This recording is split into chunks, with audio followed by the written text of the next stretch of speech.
Well, my friends, how are you doing? Welcome to PMP 2024 Live. It's always a pleasure to be with you, those of you who are on the journey to getting certified to being a PMP. And for those of you who are already certified, I'd like to say a massive congrats to you. Really excited to be able to meet with you once again. So don't be a stranger. Let me know where you're calling from or where you're listening to me from. And for those of you that may have any questions, now's a good time to begin putting the questions in. But the purpose for our meeting today is to once again realign your journey towards PMP exam success. Okay.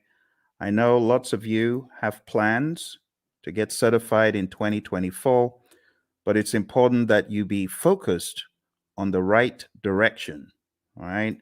Because this PMP exam, when you look at it, it's full of content. It has so much information in it. So you need to be focused, my friend. You need to be laser focused on what exactly you're doing at every step of the way. Now, the easiest way is this. Number one, understand Agile. Please understand Agile. I know there are lots of courses out there. They're very heavy in the predictive piece, but they're not heavy enough in the Agile piece. And therefore, when people get on the exam, they don't understand the questions. Let me be perfectly clear about the questions, how the questions are posed. The questions are going to ask you, you are a project manager. It will always tell you who you are. You're a project manager on a project. You're doing this, that, or the other. You encounter a situation. What should you do next? But not just that. In the answers, you very well could have a blend of agile and predictive answers. And it doesn't mean you should choose agile all the time or predictive all the time. It depends on the way the answer is crafted. So my recommendation to you, number one, if you have this book called the Agile Practice Guide, read the book. If you've been for one of my courses and you have Agile book, this one, if you have Agile Principle Raw and Uncut, please read the book. In fact, I mean, you can see the relative size, right? This is great. This goes deep. This brings you into the discussion like from a layman's perspective. So if I were you, you can get this on Amazon. You can get this everywhere books are sold, pretty much this as well. So I would recommend, if you are weak in Agile, beef up your Agile understanding to the point where you know pretty much where the question is going, right? You got to know from an Agile perspective the values, the philosophies, the thought processes, like just vanilla flavored values. Know your values really well, right?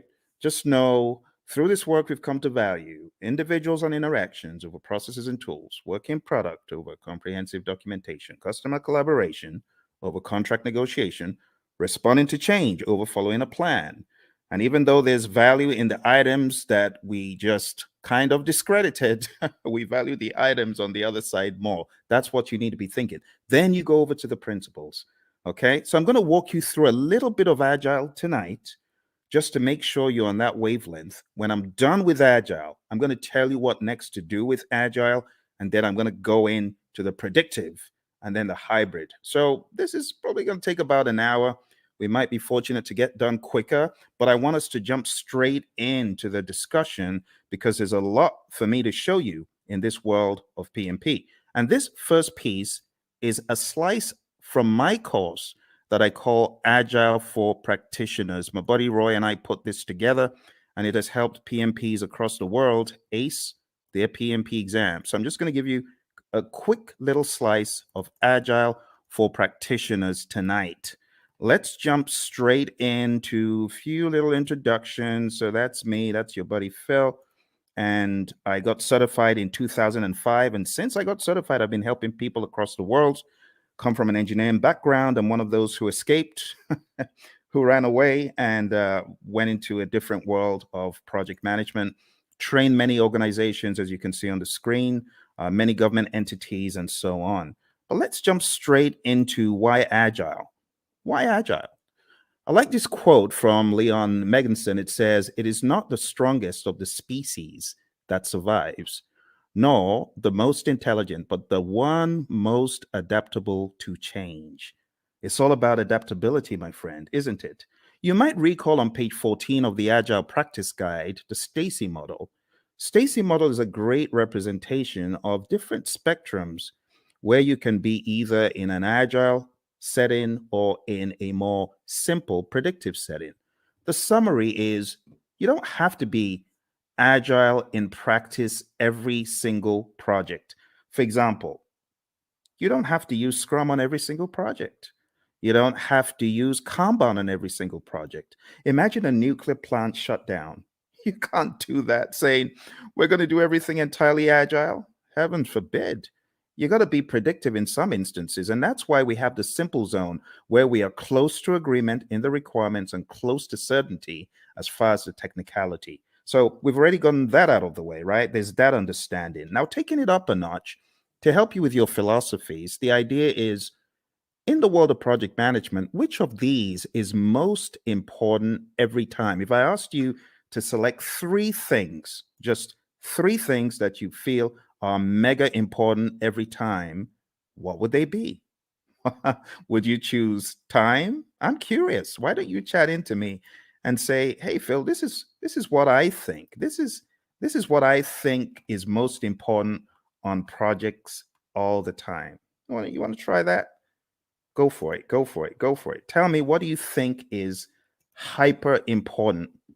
Three things, if you're going to choose three out of these.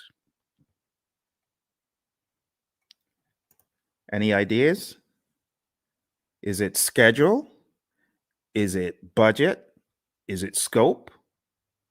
Is it customer needs? Is it quality requirements?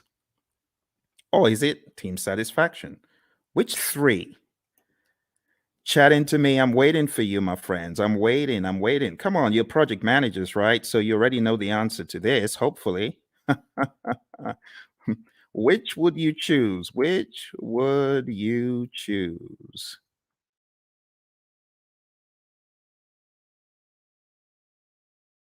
All right.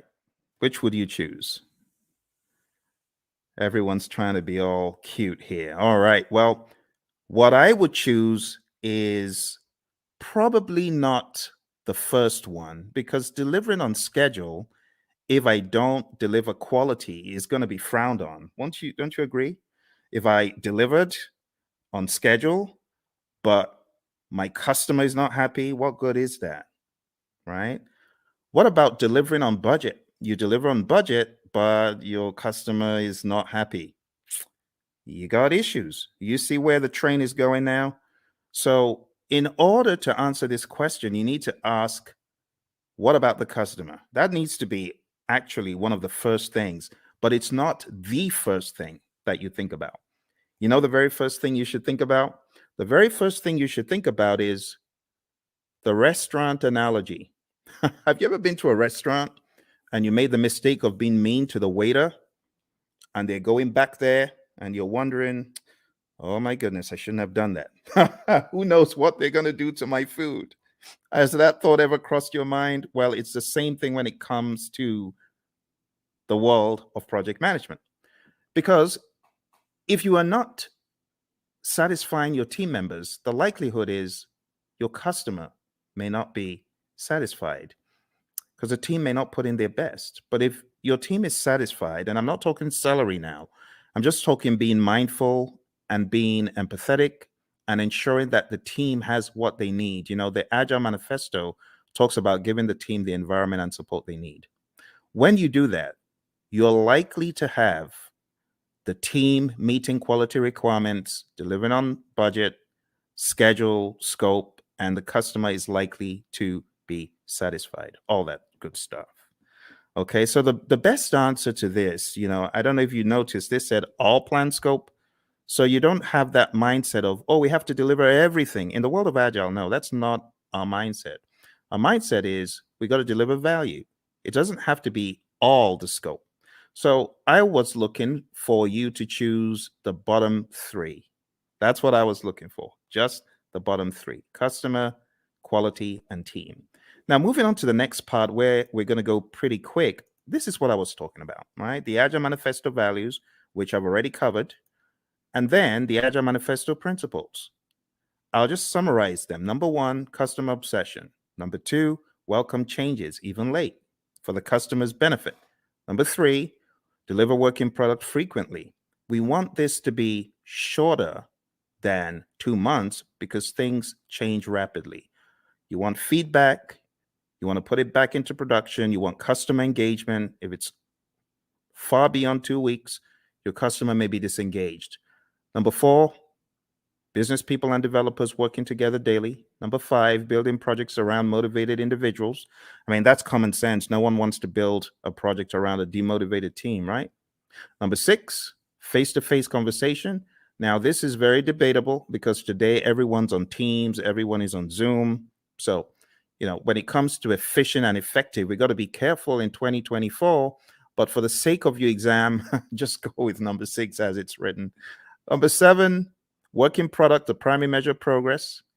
In the world of Agile, we don't do all those percent completes and statuses, right? In this world, Agile processes promote sustainable development. I call number eight, don't kill the team. The don't kill the team principle. Number nine, continuous attention to technical excellence and good design enhances agility. Number 10, keep it simple, sir. Keep it simple, sister. Number 11, the best architectures, requirements, and designs emerge from self-organizing team. Just leave the team alone. Let them do their stuff. You hired adults. You hired experts. They'll get it done better than when they were meddled with. And number 12, at regular intervals, the team reflects on how to become more effective. They tune and adjust their behavior accordingly. Doesn't always have to be the retrospective. This could be just a way of life, a day-to-day philosophy. And that's the Agile Manifesto. You do really need to know this well before you exam, okay? Now, let's go a step further. There is one more thing in the world of Agile that I like showing, and that is a difference between the predictive thinking, which is encapsulated on the screen right here. You can see in the traditional world, scope is fixed. But in the world of Agile, what happens? We flip the triangle on its head, and scope is now flexible, right? What is fixed is we have a fixed time box, that's schedule, and then we have a fixed budget, team size. So don't forget these core things about the world of Agile. Finally, before we get out of Agile, I just want to remind you, because I know a lot of people fight this one. The most popular Agile framework is Scrum, okay? If you haven't read the Scrum Guide, you should. Go to scrumguides.org, download it, read it, right? Scrum is a lightweight, easy to understand model. It's based on 3 pillars of transparency, inspection, and adaptation. This is a sequence of activities. What happens? Number one, we have a product backlog, and it's a list of all the things our customers want. Then we have an event. It's called sprint planning.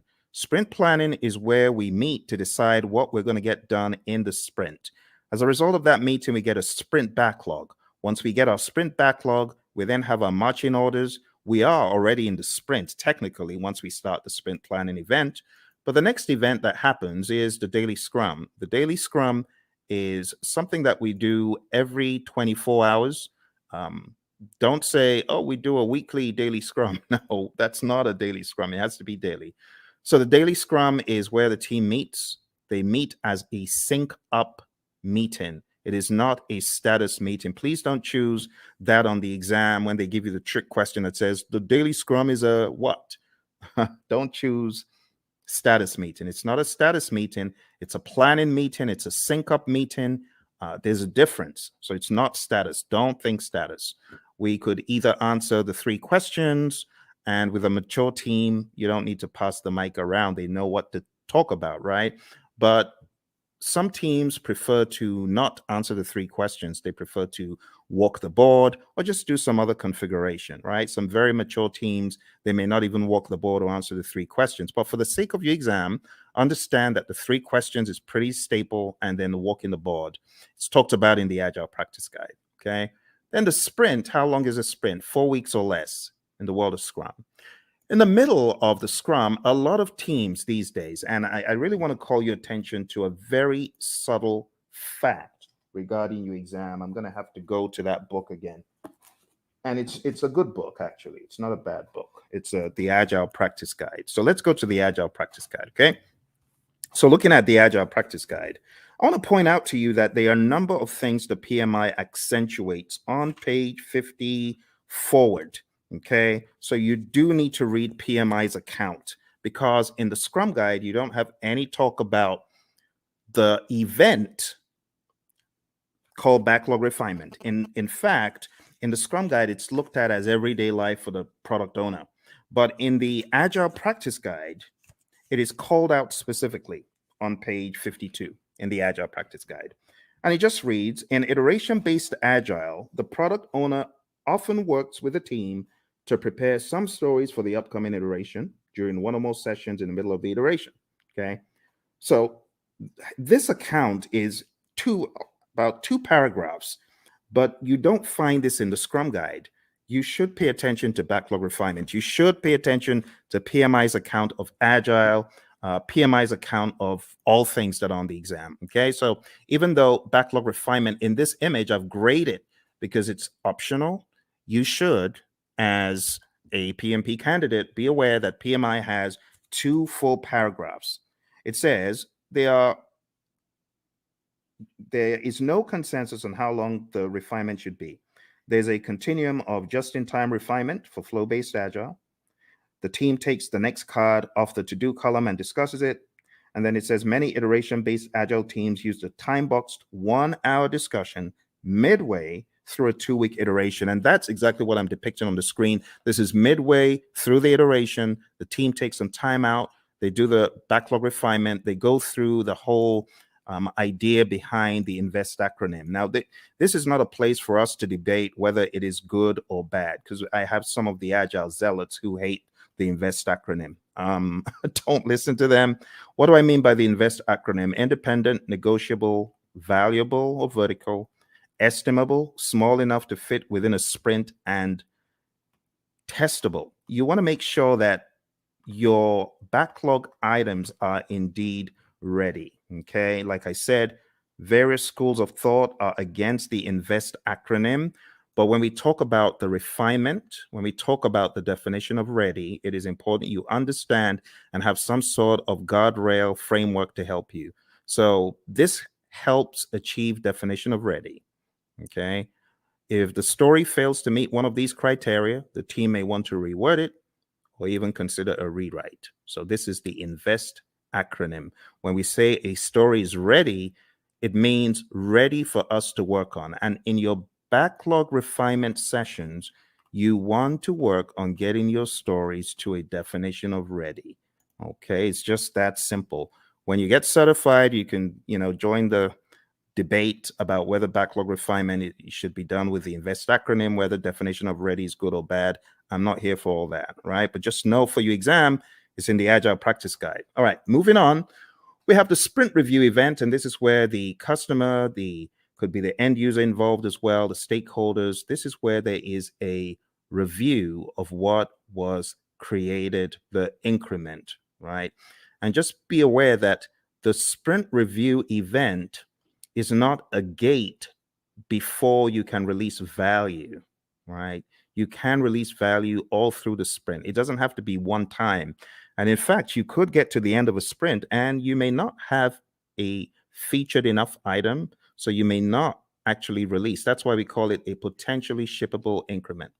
Lastly, we have the sprint retrospective event. And in the sprint retrospective, you already know this, I'm sure. This is where the team reflects, they look at what they could have done differently, what went well, what didn't go so well. It could also be a great team bonding exercise, and it's generally closed off to the Scrum team. And when I say Scrum team, I'm talking about the product owner, the Scrum master, and the developers, okay? So feel free to put any questions in there if you've got any questions for me, because I know for some of you, we have already gone through an extensive 35-hour course. You already know a lot of this stuff, but you might have forgotten some of it. For your exam, you got to understand the roles really well. The product owner role, I highly advise you to dig into PMI's Agile Practice Guide and understand their perspective of what this role does. I also advise you to look into the Scrum Guide to get a better idea of the product owner's role. I call the product owner the Chief Value Officer. Also understand what the Scrum Master does. The Scrum Master is a coach, not just a coach for the immediate team, but also a coach for the entire organization. This is someone who should be a champion in my mind for Agile and someone who should be making change on a grander scale. When you get into the nitty-gritty of your exam, you do need to know the 5 events. So the sprint, understand that in the world of Scrum, it's 4 weeks or less. Understand what sprint planning is all about. As I said, one of the things you should do before coming into sprint planning is you should have done some backlog refinement. So all your time isn't going on breaking down those huge monster epics or just realizing what exactly the customer was asking for all along. This is where the product owner needs to wear the hat of Chief Value Officer, understand what should have come next. And when you get into sprint planning, it's generally going to go a lot smoother. The daily scrum, as far as this is concerned, the 15 minutes is pretty standard.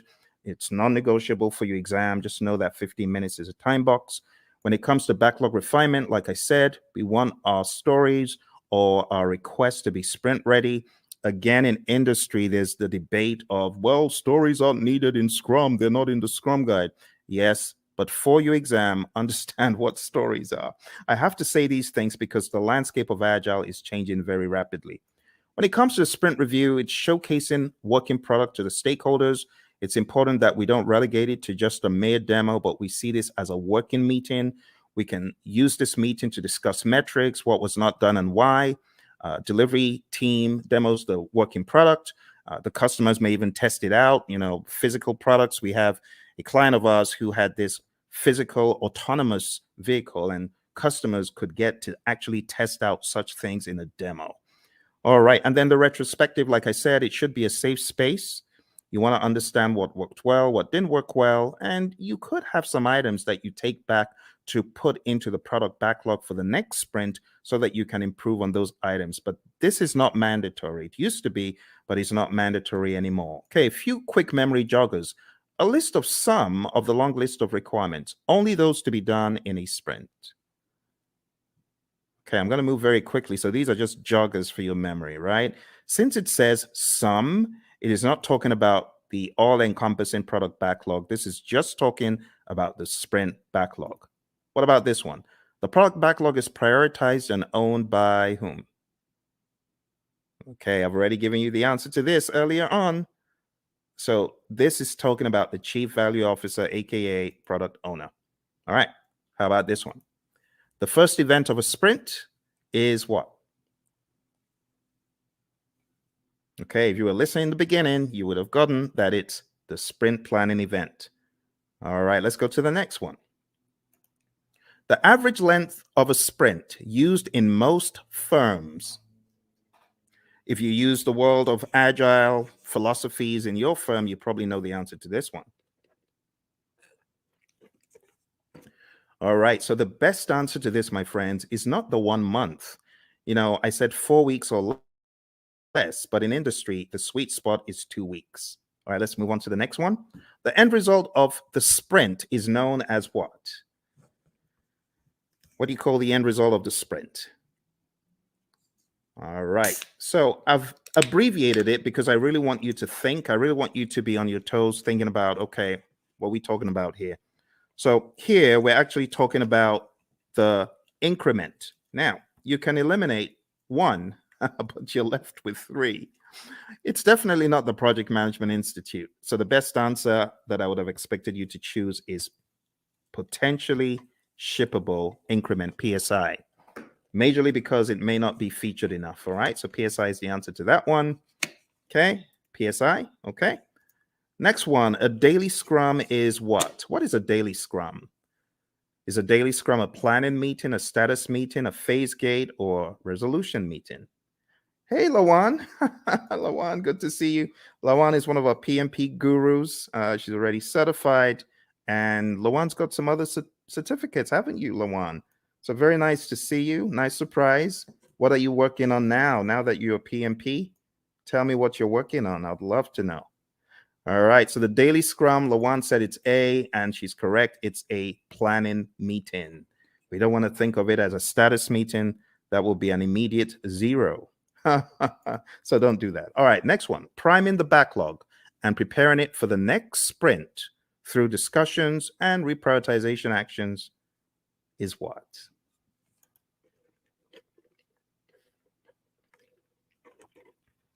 Awesome. Lawan is on it. She is on it. She hasn't forgotten it. Not missed a beat. Thank you, Lawan. The best answer to that is indeed what you chose. The answer is backlog refinement. And backlog refinement, we talk about it as being not mandatory as far as an event, but in the Agile Practice Guide, we see it there front and center. All right. The potentially shippable increment should be shown to the customer in a demonstration. This is known as what?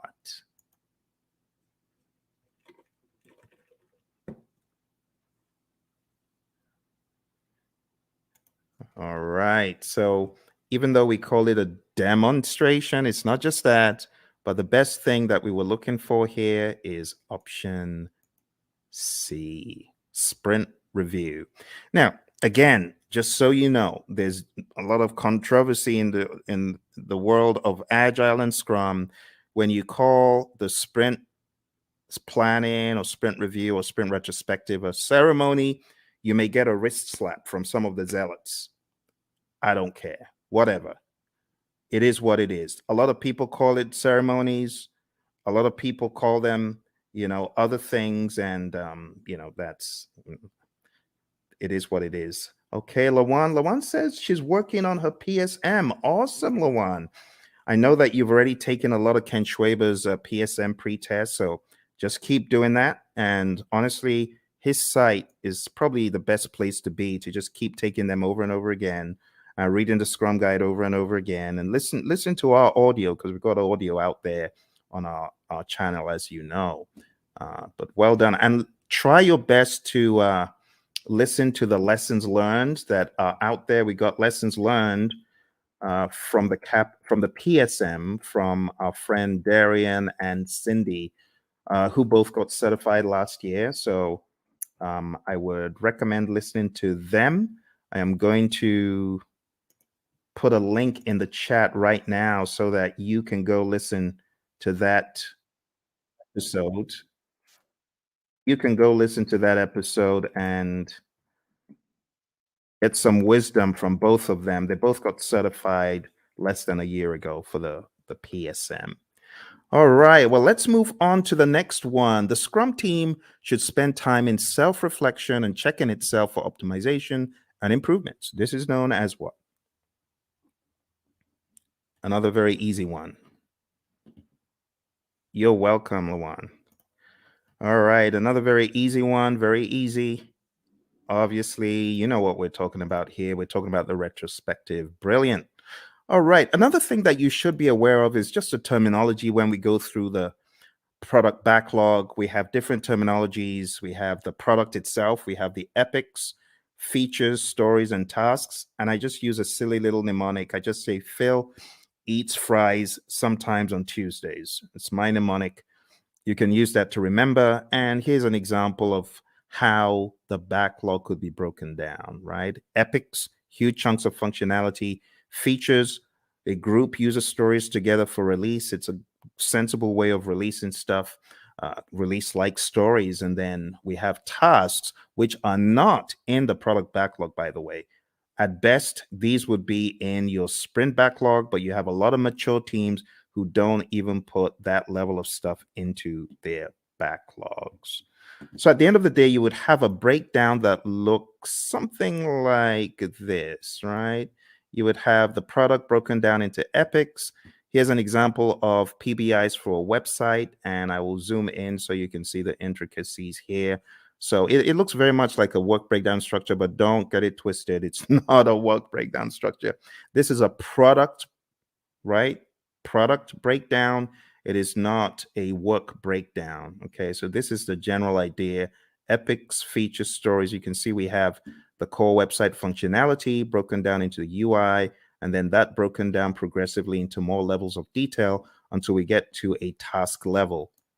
Okay, and then here you can see the UX, content and user experience, broken down into smaller pieces as well. Those would be at the feature level, and these story level, ultimately the task level.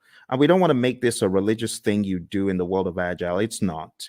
It's just logic on how you break down your backlog, right? So your product backlog, you have big boulders, big chunks. Here's the general idea. When you're working on your product backlog, it's like an iceberg, right? You got this big old iceberg at the bottom. You got to break the iceberg into smaller pieces. And those smaller pieces, that's what floats up to the top. And that's what gets done.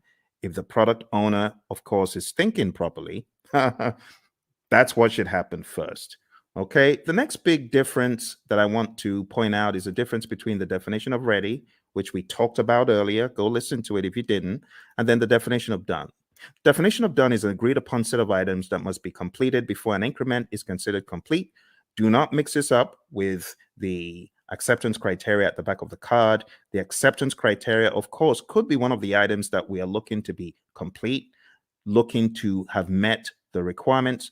But at the end of the day, the definition of done is not just one thing, it's a number of things. And it's on a case by case basis, depending on your industry and depending on your unique situation. But just remember that the definition of ready and the definition of done are different things. What drives Agile is a concept of value delivery. So you want to make sure you're delivering value to your client. Value should be the number one thing. Another thing that we joke about in our class is the concept of food, because we know people love food.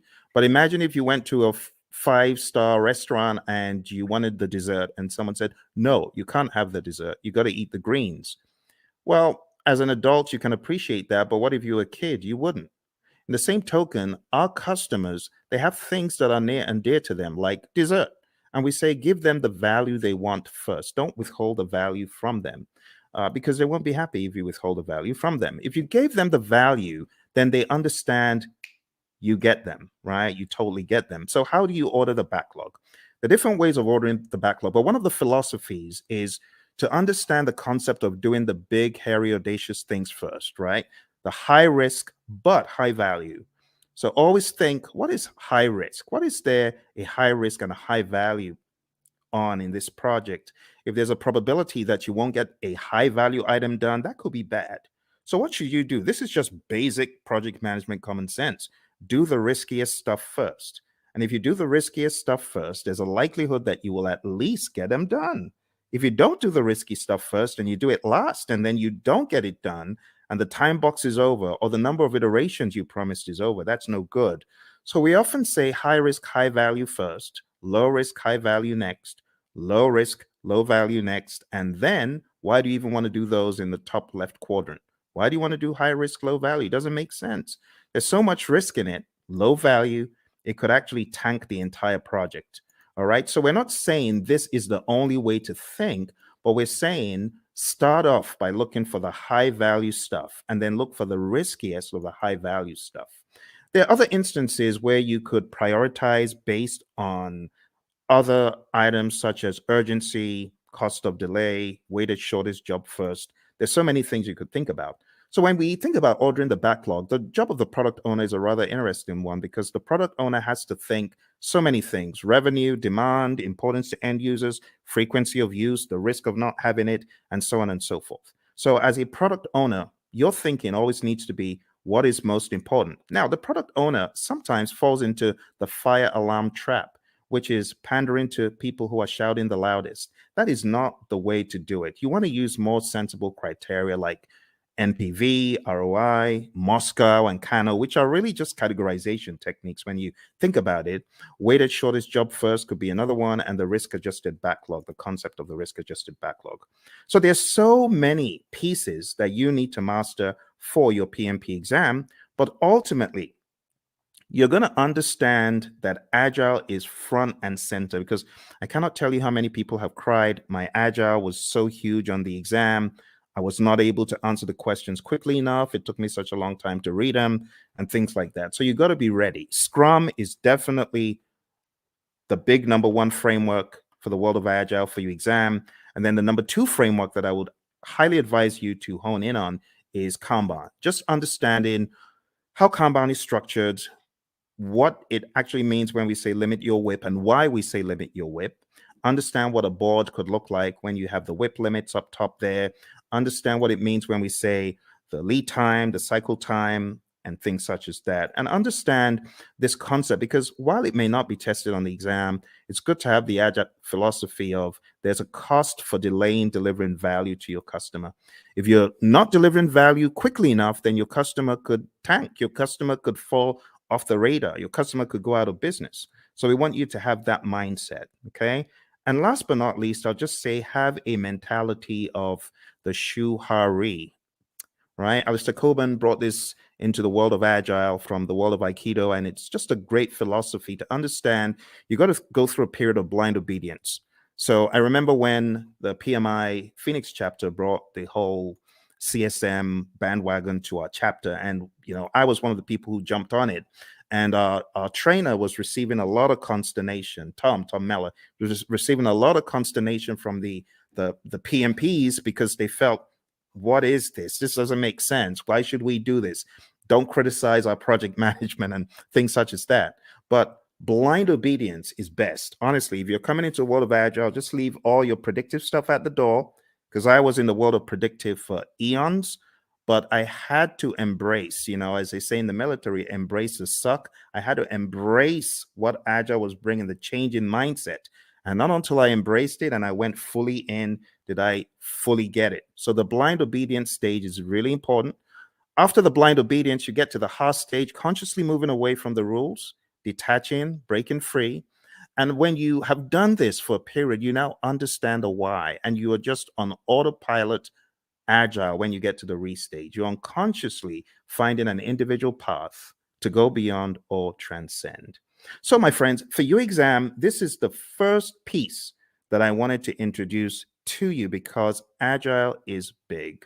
It's really big. Now, if you haven't already realized, your exam is going to be based on people, process, and business. And people, process, business could cut across the world of Agile, or it could also cut across the world of predictive. Yes. And that is why I should not say the 12 principles. 12 principles are important. That's in PMBOK 7. So let me just get the 12 principles out of the way for a quick second. 12 principles. Let's talk about that. So for those of you that haven't read about the 12 principles, I want you to download a PMI PDF. I'm going to try to put that PDF in the comments below. So PMI 12 principles. I'm going to share a very, very helpful PDF because it could help you. Like if your exam is tomorrow, you obviously aren't going to have time to read this book, even though it's not as big as the 6th edition, but it's still a significant effort. But maybe, just maybe you could go through the 12 principles in this PDF. So let me show you what is in this PDF. And this will be a very quick run through because the philosophies are quite important. Okay, so let me share this with you. The philosophies in the 12 principles. Let's go very quick. So you can see the 12 principles over here, right? You can see stewardship, team, stakeholders, value, and so on. Let's start from stewardship. Going all the way back to stewardship. So this just says you've got to be a diligent, respectful, and caring steward. All of those things there are extracted from the PMBOK 7th edition, and this is kind of like the most significant part of the book in my mind. So if you open up the PMBOK Guide 7th edition and you go to page 24, okay, I want to make it very clear, very clear. Okay, here, this is it. This is it. I know it looks transparent, but this is it. PMBOK 7th edition. So if you go to PMBOK Guide 7th edition and you go to page 24, it says, be a diligent, respectful, and caring steward. And that's what you see here, stewardship. Stewardship includes integrity, care, trustworthiness, and compliance. And the summary is this: act responsibly to carry out activities with integrity, care, and trustworthiness while maintaining compliance. And that's it. Let's go to the second one. Number 2, team.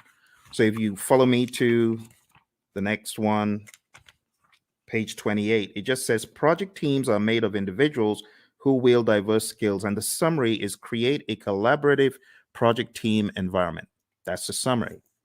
All right. Next, we go to stakeholders. And the principle about stakeholders is one of collaboration. It just says effectively engage with stakeholders. Number 4, value. I've already talked about value today, and this just espouses that same idea. Focus on value. If it's not valuable, don't do it.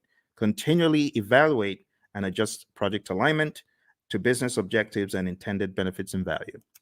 Systems thinking. Always see the big picture. It says recognize, evaluate, and respond to system interactions. That's that one. Going over to leadership. Leadership is all about being bold, taking those leadership decisions, making them, it says, demonstrate and adapt leadership behaviors to support individual and team needs. So here, I would say definitely know the Hersey-Blanchard model, the 5 stages of team development, things like McGregor's theory, Herzberg, Vroom, McClelland, all those, you should have an idea about those. But understand that leadership is all about influence. There's a difference between leadership and authority. You got to know that, okay? Even in the power interest grid versus the influence impact grid, there's a difference between power, authority, and influence leadership, okay? You got to remember that. So demonstrate leadership behaviors. Moving on to tailoring. Tailoring, it says, tailor based on context. The summary is you cannot throw the entire PMBOK guide or guides or process group or practice guide at every single project.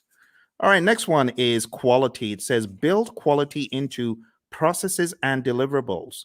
You got to think quality. It says maintain a focus on quality that produces deliverables that meet project objectives and align to the needs, uses, and acceptance requirements set forth by relevant stakeholders. Let's move on to complexity. Complexity, it says navigate complexity. The best way to navigate complexity is to understand the dimensions in it. The dimensions, human behavior, system behavior, uncertainty itself, and ambiguity, and technological innovation. There's a difference between these two. So let me go over these on page 51 very quick for you. Ambiguity is a state of being unclear. It says of not knowing what to expect or how to comprehend a situation. Then it says uncertainty is a lack of understanding and awareness of issues, events, paths to follow, or solutions. The summary is this. PMI is saying complexity is a characteristic of a project, and you as a project manager, you need to know how to manage it. How do you manage complexity? Let me take you back in time to the Stacy complexity model, remember? Now, how did we say we would work on complexity? We're going to break things down into smaller pieces, do things in iteration. Sounds like agile, right? Because that's what we're talking about. All right, number 10, optimize risk responses. It says continually evaluate exposure to risks, both opportunities and threats, to maximize positive impacts and minimize negative impacts to the project and its outcomes. Number 11, embrace adaptability and resiliency. It says build adaptability and resiliency into the organizations and the project team's approaches. It says most projects encounter challenges or obstacles at some stage. The combined attributes of adaptability and resiliency in the project team's approach to a project help the project accommodate impacts and thrive. Adaptability refers to the ability to respond to changing conditions. Resiliency consists of 2 components: the ability to absorb impacts and the ability to recover quickly from setback or failure. Last but not least, we have number 12, one of my favorites, and this says enable change to achieve the envisioned future state. It says prepare those impacted for the adoption and sustainment of new and different behaviors and processes required for the transition from the current state to the intended future state. Here's the deal, my friends. If you're ever going through change, just remember that people are different. Some people cannot absorb change very well, and others can. So you must approach it from a humanistic standpoint. You have to be empathetic. You have to understand the J curve, the way the J curve works. People are going to be in that valley of the J curve, pondering and wondering, how does this impact my life? They're going to be down in the dumps. So what the PMI advocates quite a lot is sense-making sessions. Don't forget the people. All right, and that's pretty much it for PMBOK 7. For those of you who have been asking the question, Phil, does that mean I need to just read the entire PMBOK 7? I've told you, listen to what I'm telling you. Read, I've given you one PDF. Can I give you one more PDF from the PMI? Let me give you one more PDF from the PMI. I'm going to give you the domains PDF because I know some of you, you're still wondering, but what about the domains? I need to know the domains. Okay, I'll show you the domains. You want domains? We'll go to domains tonight. I'll show you. So here we go. Here are the domains. Okay, just to ensure that your curiosity is satisfied, there are 8 domains in the PMBOK Guide 7th edition. Now, stay with me because I know some of you are fixing to run away. Stay with me. Okay, I got to explain this. This is PMBOK 7. This is PMBOK 6. PMBOK 6 is a wildebeest. It's huge, right? It has 756 pages. This one, on the other hand, has 300 and something pages. However, when it comes to predictive project management, this does not do a good enough job, which is why the PMI have included in their library something called Process Groups of Practice Guide.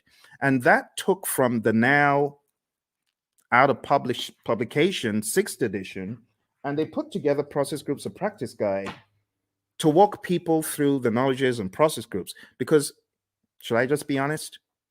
People ain't buying the domains. People are like, we've known the process groups and knowledge areas for the past 2.5 decades. Why are you giving us? It reminds me of the Israelites. Why are you giving us this stuff to eat?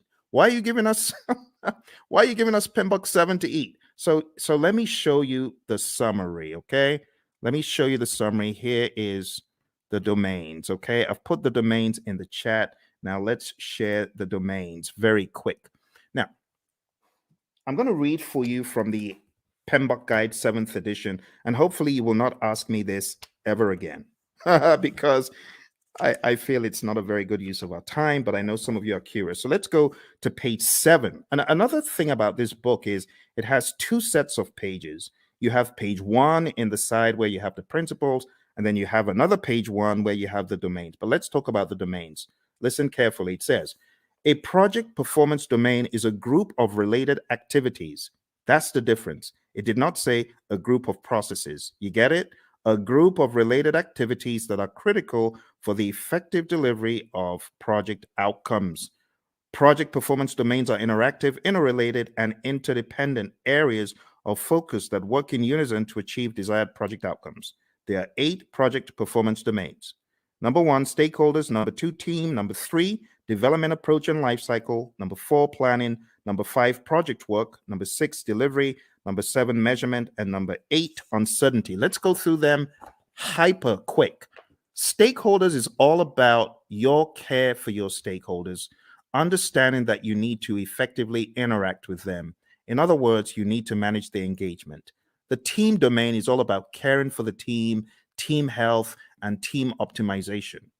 Development approach and life cycle is all about selecting the right development approach. Is it going to be agile? Is it going to be predictive? Is it going to be incremental? Is it going to be agile? And then going down into the smaller silos, is it going to be Scrum? Is it going to be Kanban? Is it going to be TDD? Is it going to be ATDD that we use here, right? And so on and so forth. Planning is all about planning the project. It's that simple. Project work, as it says here, addresses activities and functions associated with establishing project processes, managing physical resources, and fostering a learning environment. Watch this. Project work is associated with establishing the processes and performing the work. Boom, performing the work. That's the direct and manage project work process and everything connected to it. So just think executing. The next one is delivery. This just makes sense. You create a product, service, result, feature, function. It needs to be delivered. And that's what you're doing in the delivery performance domain. It addresses activities and functions associated with delivering the scope and quality. You see those two? Scope management, quality management. I told you you were not missing anything. That's what these domains are all about. The next one is measurement. Now, this one, I must say, is a worthwhile inclusion in the dialogue, because a lot of times you have individuals who are measuring stuff and their measurements are probably not sensible. For example, a company my buddy Roy worked with, the company said to the testers, we're going to reward you if you find bugs. The more bugs you find, the more rewards you get. So these people aren't stupid. Of course, they had friends who were developers. So the developers started cranking out some soft bugs, not really malicious bad bugs, just soft bugs that will get their buddies a reward. What a ridiculous metric to measure. So don't measure the wrong thing. That's what this is telling us. Measure sensibly, and also be aware of the vanity metrics phenom. Don't fall into the trap of vanity metrics. Actually, the PMI has a very good breakdown of why you should be very particular about metrics. It says on page 96, we have leading indicators and lagging indicators. So be aware of what you're measuring. Is it a leading indicator predicting changes or trends, right? Leading. In other words, the metric is smart. The metric tells you what is about to happen before it does. Or we have lagging indicators. Now, lagging indicators, I'm not saying they're dumb, but they measure deliverables or events after the fact. Okay, so leading indicators, that's your magic right there. Lagging indicators, not bad. They're still helpful, but it's after the fact. And it says what to measure. You got all sorts of things on page 98, which is a good breakdown of what to measure.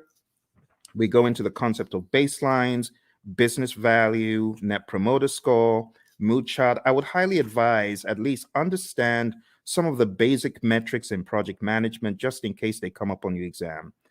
So benefit cost ratio or cost benefit ratio, MPV, net promoter score, which is a measure of how happy your stakeholder is or willing to recommend your products or services to others, mood chart, and what else? That's pretty much it. There's some very good stuff here. So if there's one of the domains that I am excited about, I think it's this one. This is definitely value to the project management narrative.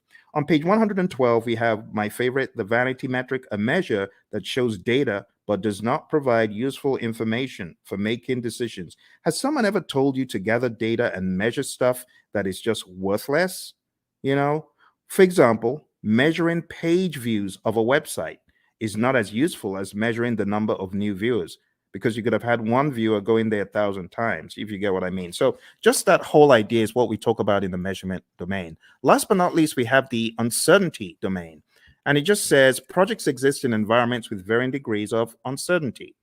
In that vein, the project manager needs to have a plan, a mousetrap for how to measure the usual suspects. There are 5 of them: uncertainty, a lack of understanding and awareness of issues; ambiguity, a state of being unclear; complexity, a characteristic of a program or project or its environment that is difficult to manage due to human behavior, system behavior, and ambiguity; volatility; and then risk. And honestly, that's it. That's it for your 8 domains. We don't really have to go any further. It would be a waste of time. Now, if you have any questions, I would love to answer your questions. We're going to be hitting about an hour very soon. But before we jump off the call today, there's one more thing that will be in order.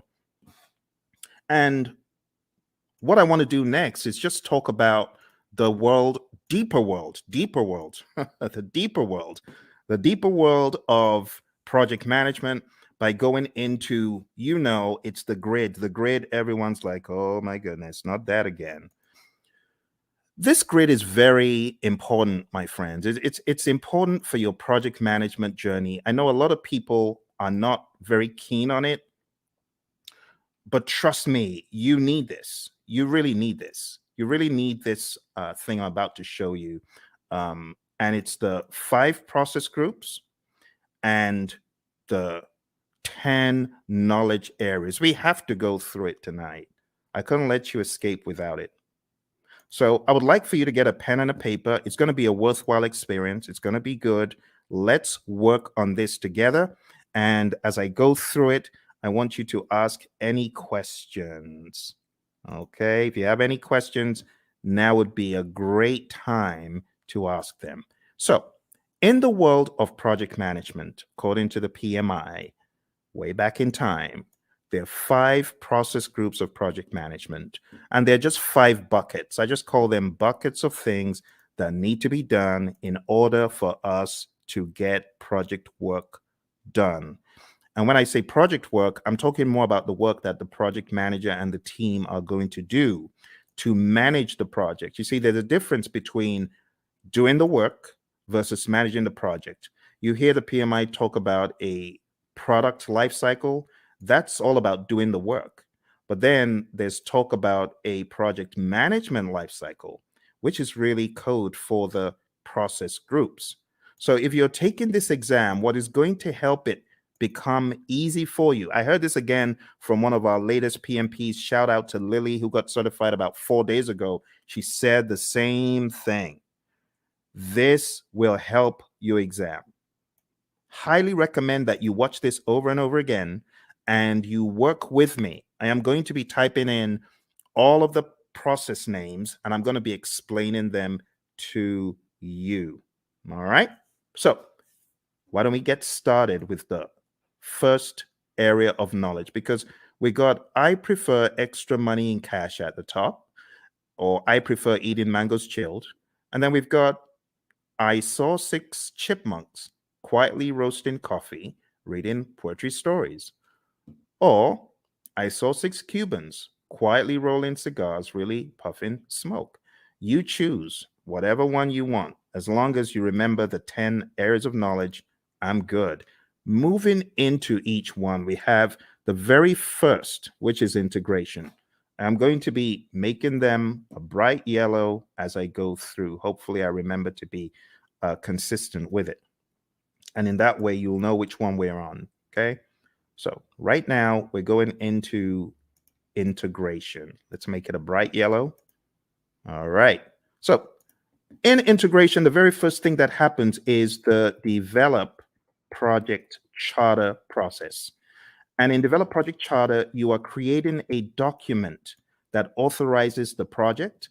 You, the project manager, could be working on this, but you don't necessarily have to, because if you've got a sponsor who is capable, they could create this by themselves. They don't need you to do it.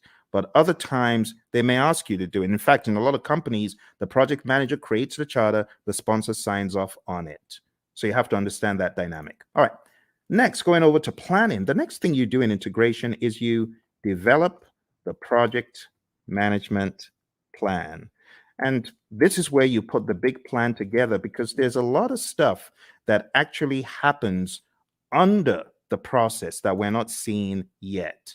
There's stuff that happens under integration, and all of that rolls up, technically speaking, into integration at the end. We'll talk about that progressively. Next, going into executing, we have the direct and manage project work process. This is where the work is being done and the major output is a deliverable. So think about it. Everything that you're doing in project management, whether you're making a chicken sandwich or whether you're working on software or code or whatever, you will have the time when you need to do the work. And direct and manage project work is where the project manager is helping by directing and managing what needs to be done. Okay. From direct to manage project work, in addition to deliverables, we get something called the issue log, and we also get work performance data, which is just like you as a project manager, you are observing what is happening on the project. You know, you're observing how many widgets have defects. You might be observing which employees are unable to come in for work. We call that work performance data. The other thing that happens here in executing and integration is manage project knowledge. Okay, and then moving over to monitoring and controlling, we have a process called monitor and control project work. And this is where we are creating reports. We call them work performance reports. And the reports help understand the status of the project and so on. And the other thing that happens here is called perform integrated change control. And this is where you are reviewing the change requests that come in. The change control board is also involved. So you would review the change request as it comes in. If the change request is not in formal writing, you are encouraged to put it in formal writing. And then you review it, you do an impact analysis, and then you send that information to the change control board, and they can review the change request and decide whether it's going to be done or not. And then in closing, we have the close project or phase process.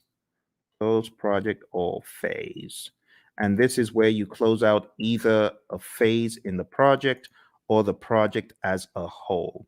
Now, what I want to do right now is just comb through them in a little bit more depth. All right. We get a project charter from here, develop project charter over here. From develop project management plan, we get our project management plan. From direct to manage project work, we get our deliverables. From manage project knowledge, this is where we do our lessons learned. We get a lessons learned register. From monitor and control project work, we get our work performance reports. From perform integrated change control, we get our approved change requests. Remember, we could also say the change log is technically an output from here. But remember, your exam is not based on all these inputs, outputs, and stuff. They just help you understand the flow. It is important for you to understand the flow, my friends. And then we have close project or phase. So closing out the project or a phase in the project. This is where we have a final product, service, or result transition as an output. We also have a final report as an output. Okay. Now, these are not just random words that I made up. These are indeed things in the PMBOK Guide 6th edition and things that are helpful for you to know as you traverse the landscape of project management as you prepare for your exam. Okay. All right. I hope that makes sense. Do send in any questions if you have questions. So that's the first knowledge area. Now, everything that happens under integration, you got to look at it like this. Look at it like this. All this stuff under rolls up. All the stuff under rolls up, technically speaking. Now here, I know we only have one process here, but technically speaking, what you have in identifying the stakeholders, you want to make sure the stakeholders buy into the charter. All the stuff you have here in planning is going to add up to your project management plan. All the stuff you do in executing is pretty much governed, talking about governance from an integrative standpoint. Everything you do in monitoring and controlling is governed up here because all you're checking to see if you're going according to plan in all the knowledge areas is governed at a higher level in monitor and control project work. And close project or phase, it just has that. Okay. And that's the general high level idea. Now we're going to be going crazily quick. So I'm going to put the responsibility in your court to tell me to slow down or stop because I'm just going to go pedal to metal from here. Okay. All right. So draw along, follow along. It will be a good exercise. Going into planning, we have plan, scope, management as a process where we decide how to manage scope. Then we have collect requirements, where we are collecting all the requirements, functional requirements, business requirements, and so on. Then we have the define scope process, where we create the project scope statement, which has all the inclusions, exclusions, detailed deliverable description, and so on. Then we have create WBS, which is where we create the work breakdown structure. Then we jump across to the monitoring and controlling process group. And here we have two things. We have validate scope. This is where your customer checks the product, service, or result. And then we have control scope. And this is where you, as a great project manager, you're controlling the scope, making sure people aren't adding extras. Okay, good. Let's move into schedule management. In schedule management, the first thing that we have here is plan schedule management. Plan schedule management is where you create a plan for how to develop and manage the schedule. Then we have define activities, where we list out the activities that need to be done. Sequence activities, where we put the activities in order of occurrence. And estimate activity durations, where we decide how long each activity will take. And then we have develop schedule, which takes everything into account. And voila, we have our final schedule, right? We also from here have our schedule baseline. Just to make sure you understand the difference, There's a difference between having a project schedule, which is a living, breathing schedule that you update just sensibly as a project manager, versus the schedule baseline, which is a particular version of the schedule etched in stone. So there is a difference between the schedule baseline and the project schedule, and it helps to know that. Last but not least, on the other end of the spectrum, we have control schedule, and this is where we ensure that our schedule is going according to plan. Okay?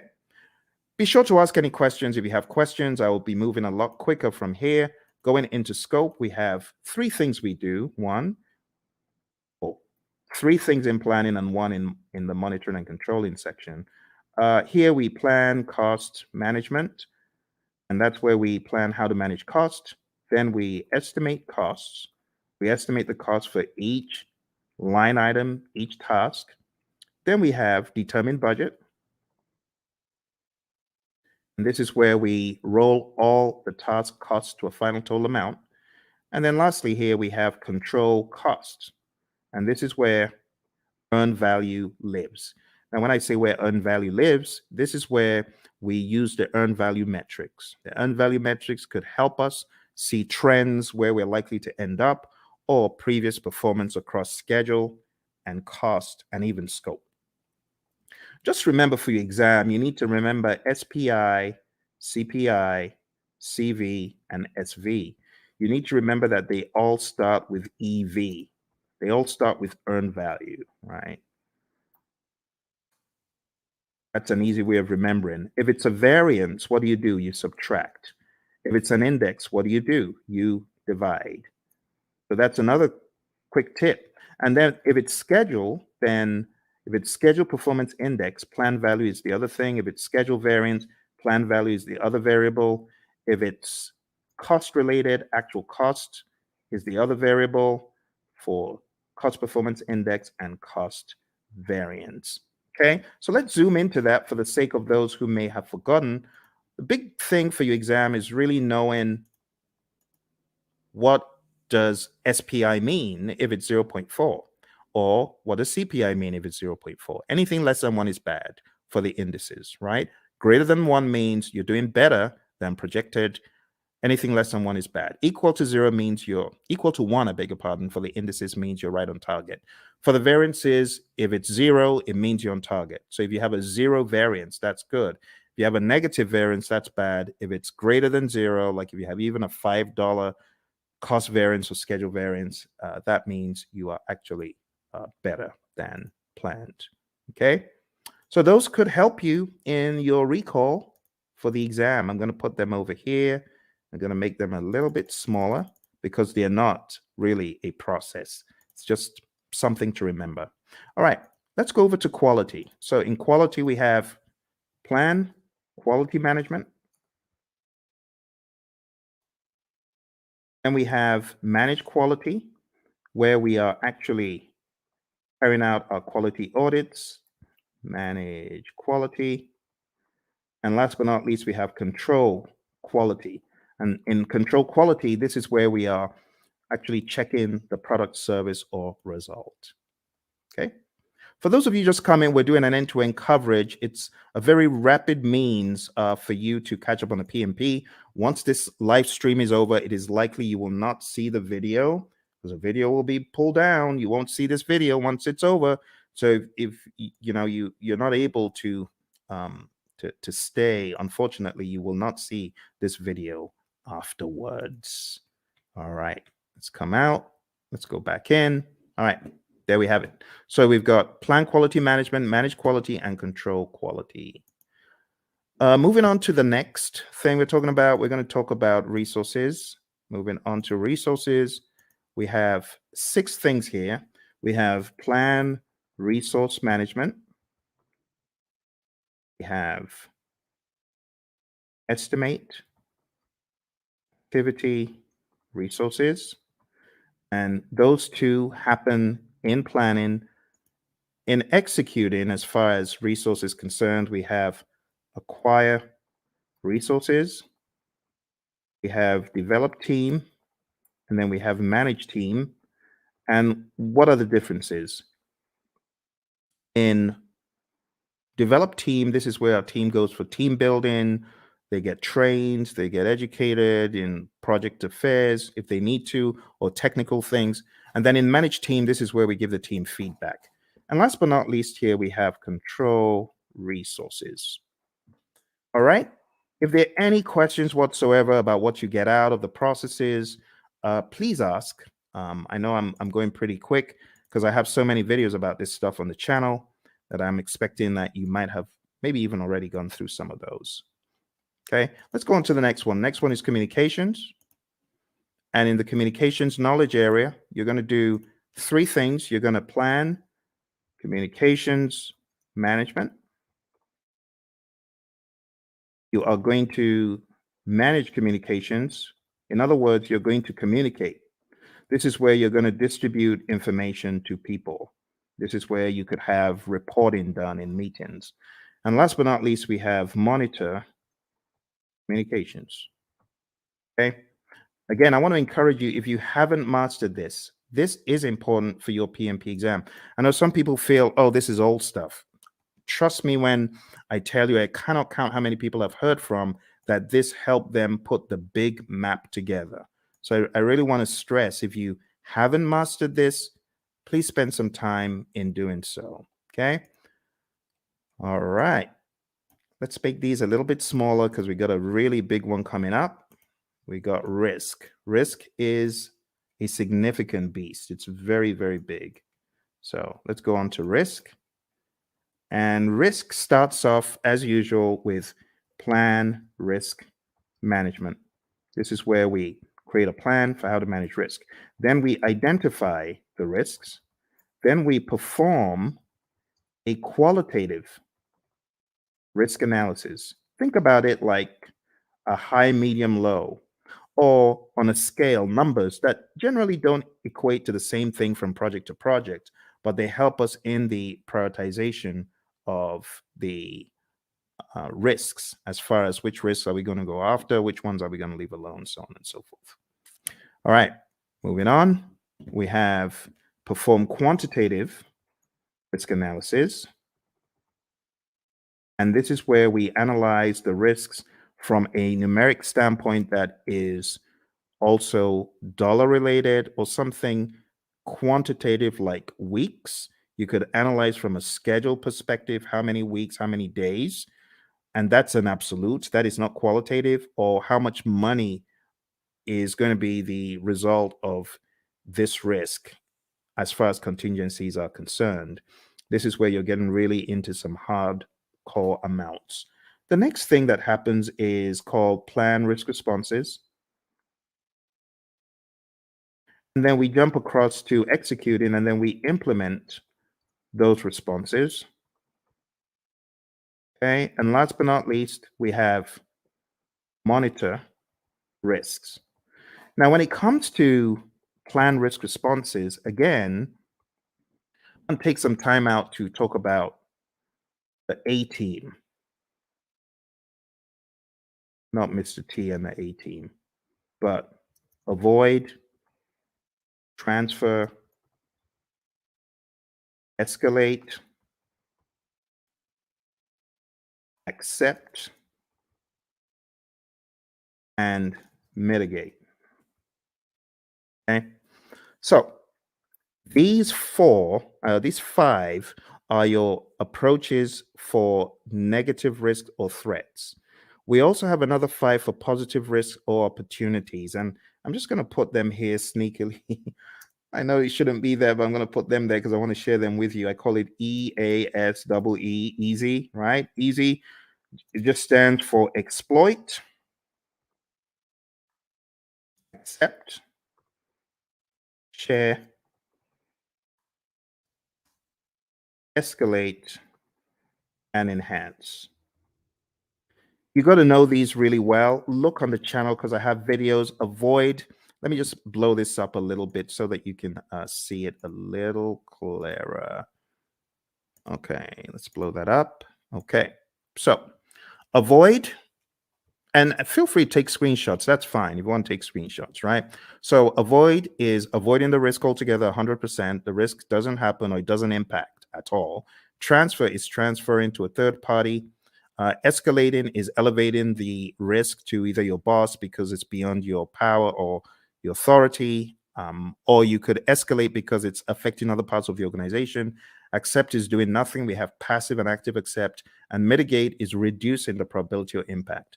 On the side of the easy, which really should be here, but I'm just making this quick. The easy is for the positive risk. So you could exploit a risk that's 100%. That positive risk is going to happen, right? That's what we mean by exploit. 100% will happen. Accept is doing nothing. We have passive and active accept again. Sharing, again, same strategy as I said for transfer. You involve a third party. It could be a special purpose company. It could be a sister organization that you share the positive risk with.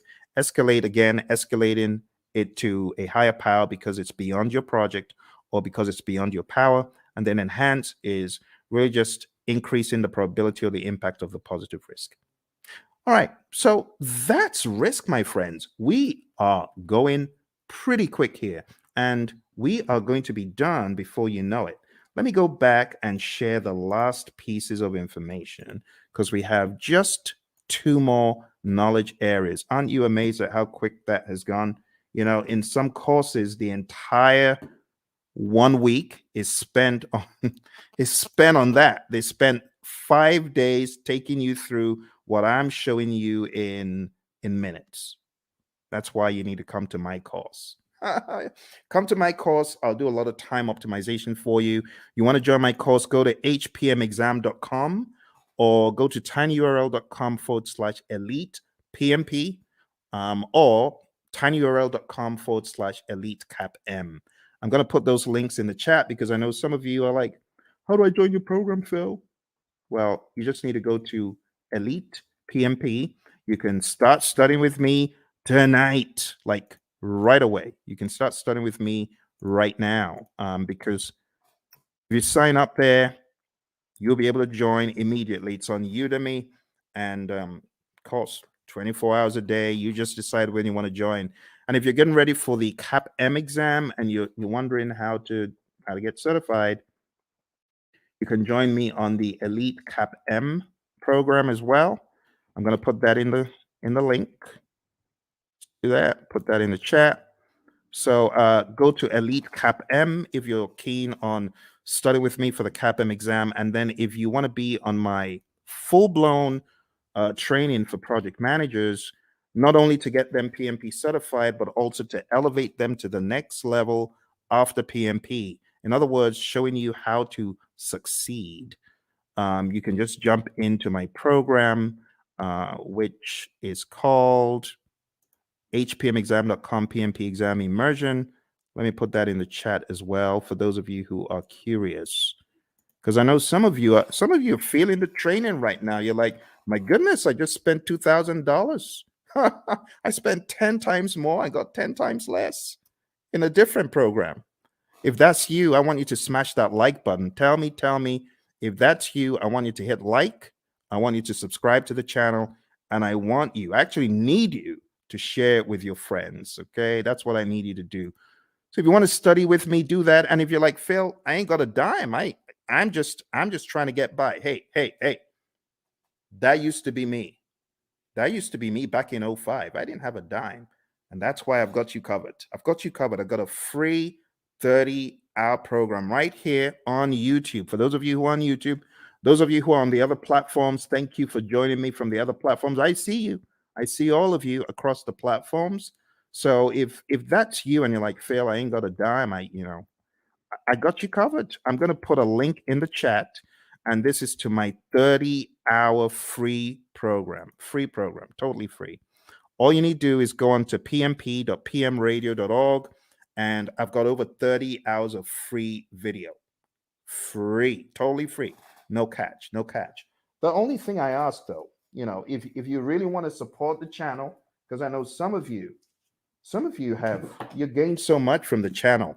Just go get the book, PMP Exam Immersion, right? The PMP Exam Immersion book, I'm going to show you tonight how to put everything together in context. And if you wanted to get this book, like download the book right away, you can. This book has the deep secrets to your PMP success because it puts everything together.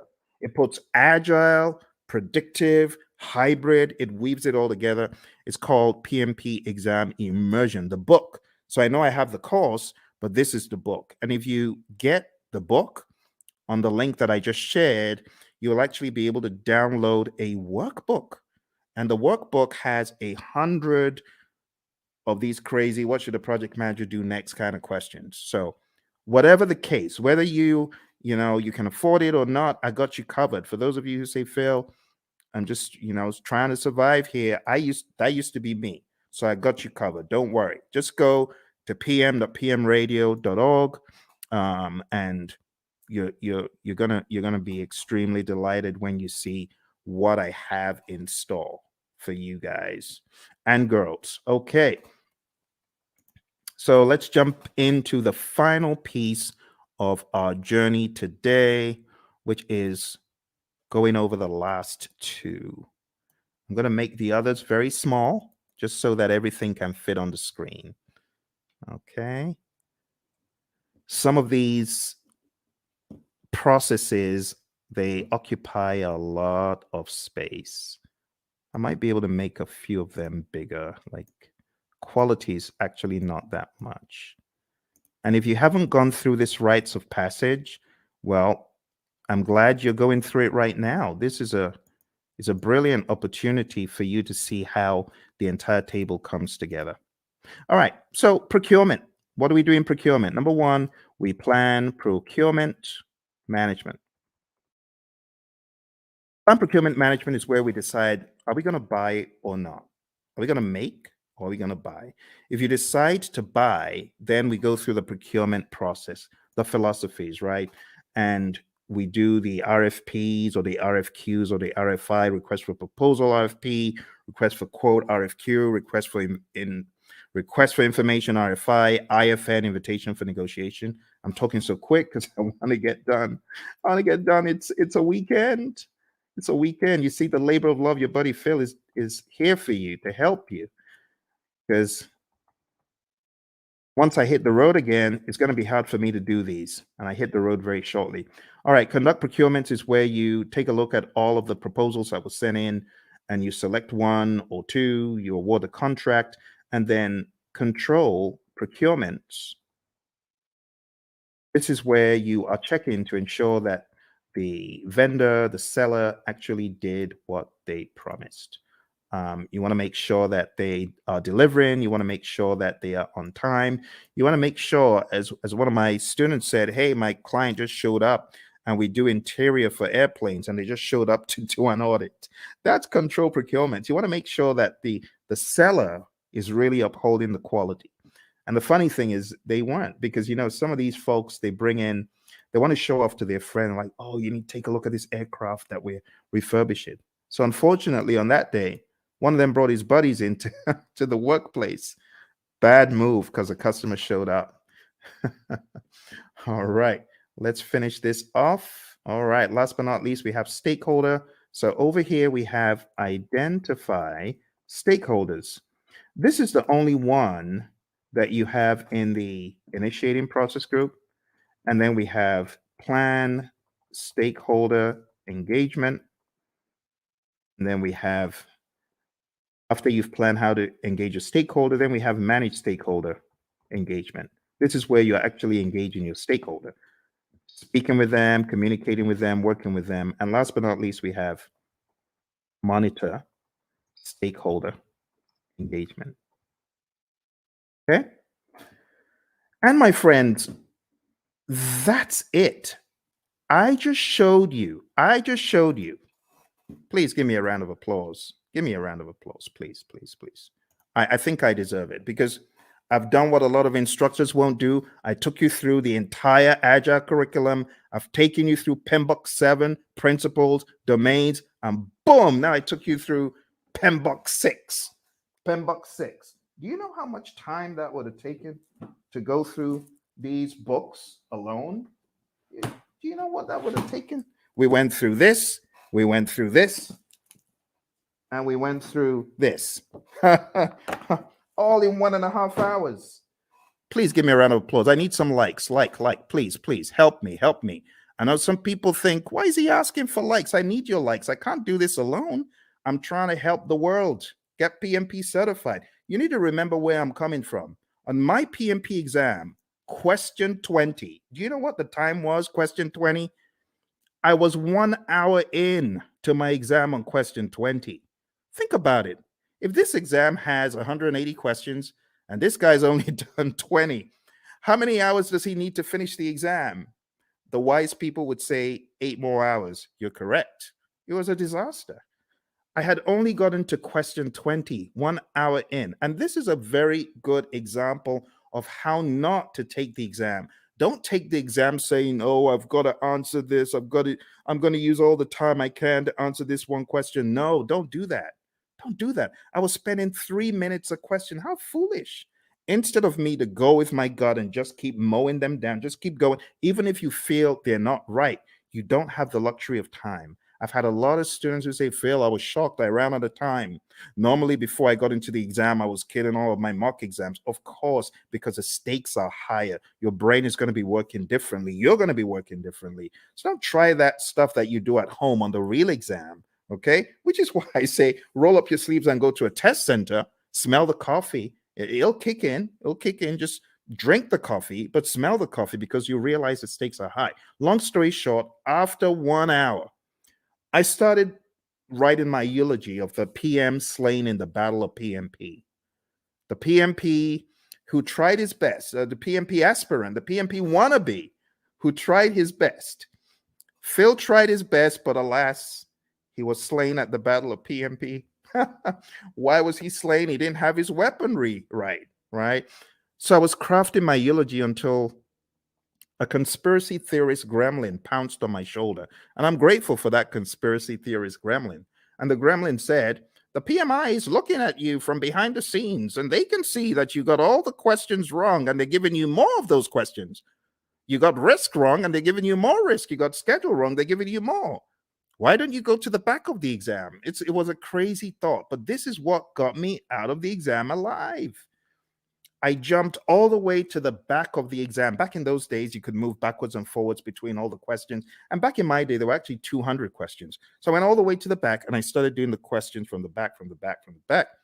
Truth be told, hey, use this. Use this as the fire escape. For me, it was the fire escape. I started backwards and I realized the questions were easier from 200, 190, 180, 170, 160, 150, 140, and just kept doing the exam backwards. And it was easy. Then I got to a pocket of difficult questions. It's like these question writers are like fiends from the pit. They know where to grab you and they just, boom, dollop a boatload of hard questions. And it's like quicksand. Don't be moved by that. You can jump over the quicksand, or you could just do C, D, E, C, C, C, whatever the options are, but don't get stuck in the quicksand. I didn't get stuck in the quicksand. Kept mowing them down. I think I had a pocket of difficult ones in 120, kept going back around 70 something, difficult ones around 50. I didn't care. I was just mowing them down, doing my best. And then I got back to question 20. And guess what the time was? 3:55. Pretty much I had 5 minutes left. And the question is, am I going to start changing stuff or am I just going to end the exam? Took a deep breath. Boom, end the exam. And then the screen goes blank.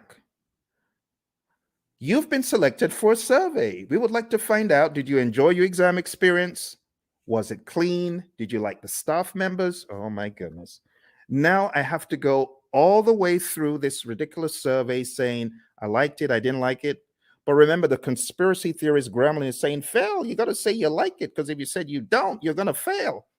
So what did I do? Yes, I liked it. It was good. It was clean, even though it was dingy and dim lit. Everything was good. It was good. It was good. It was good.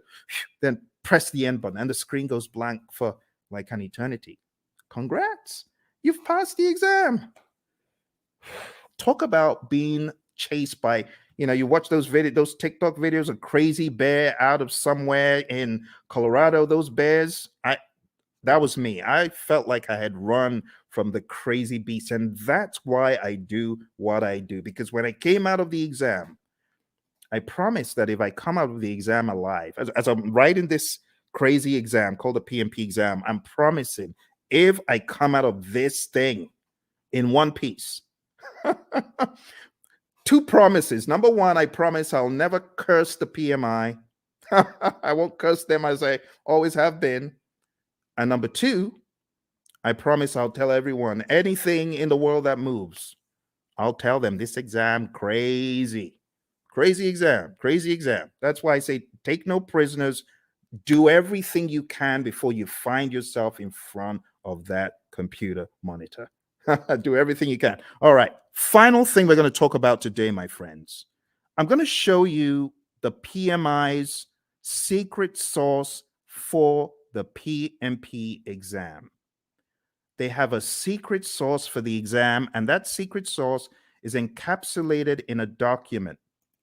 And the document is simply called PMP Exam Content Outline. I'm going to put that in the link so that you can download it and read it.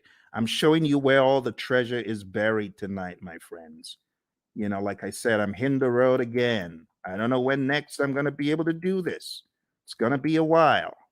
Here we go. Here we go. That is the PMP exam content outline.